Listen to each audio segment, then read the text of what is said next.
When I got involved in education, I was like, I'm gonna be this great, amazing teacher, and kids are gonna go to college and be successful, and I really didn't understand like how important climate and culture is.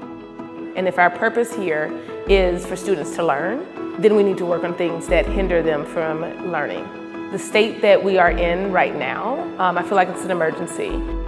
If we master those two things, if we fix our culture, the way we do things, if we fix our climate, the environment in which our students and teachers and staff and janitors and lunch workers and all those people work, I believe that we'll have extreme success in school.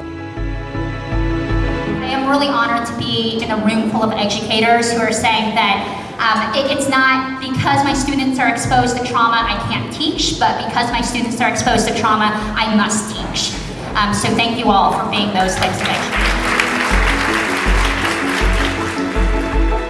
The external factors that impact my students the most likely would be pressures from home and the different influences that happen on their way to school.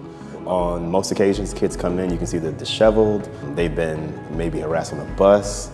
If a student has come into the school and just had a traumatic experience, if you don't have an effective school culture and climate that even notices that or recognizes that, then the student doesn't receive the services they need. And if you have 10, 15, 20, 30 students that experience this type of trauma on a regular basis, your school, your culture and climate does not do anything for them. A lot of our kids, especially our Black and brown children living in communities where there are not a lot of resources, they're very quick to be labeled as criminals or as mentally ill. They're pathologized or criminalized, and actually everything they're doing makes perfect sense given what they've been through and what they're dealing with.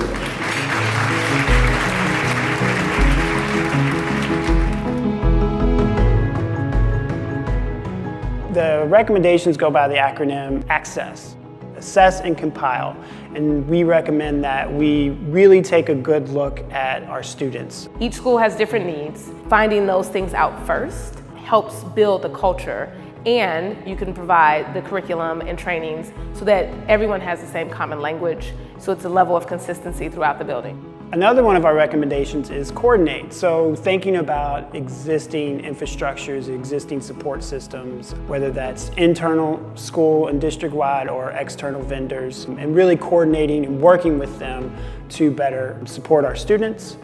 Execute is another recommendation, and that's basically making sure that we are utilizing everything possible and that we are doing everything we can to better serve our students. And then finally supporting and sustaining them. So not only is it important for our states and our districts to supply us with the funds we need, but it is also necessary that they provide us with the information and the who to go to. Who are the experts in the city? Who are the people we can call in and train our teachers, train our staff? We need that kind of support.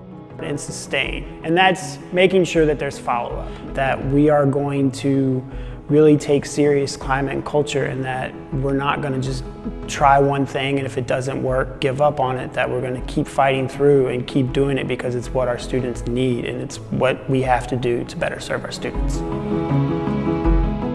School culture and climate, this issue really impacts everyone. From our students, to our parents, to our teachers, to our staff. Anyone and everyone in our cities is going to be impacted by this. Whether it's teachers having stress, students having stress. All of these beings leave this space and go out into the community. And so their behaviors, their anger, their stress, it's a domino effect for everyone. The solution is the responsibility of everyone, right? It has to supersede the student, the teacher, the parent, get outside the walls of the school, get into homes, get into businesses, our parks, the entire city. Everyone in Chicago should be on board. Everyone that cares about education should be involved in solving this problem. To improve school culture and climate, we recommend that schools and districts prioritize access. Assess and compile. Coordinate. Execute. Most importantly, support and sustain.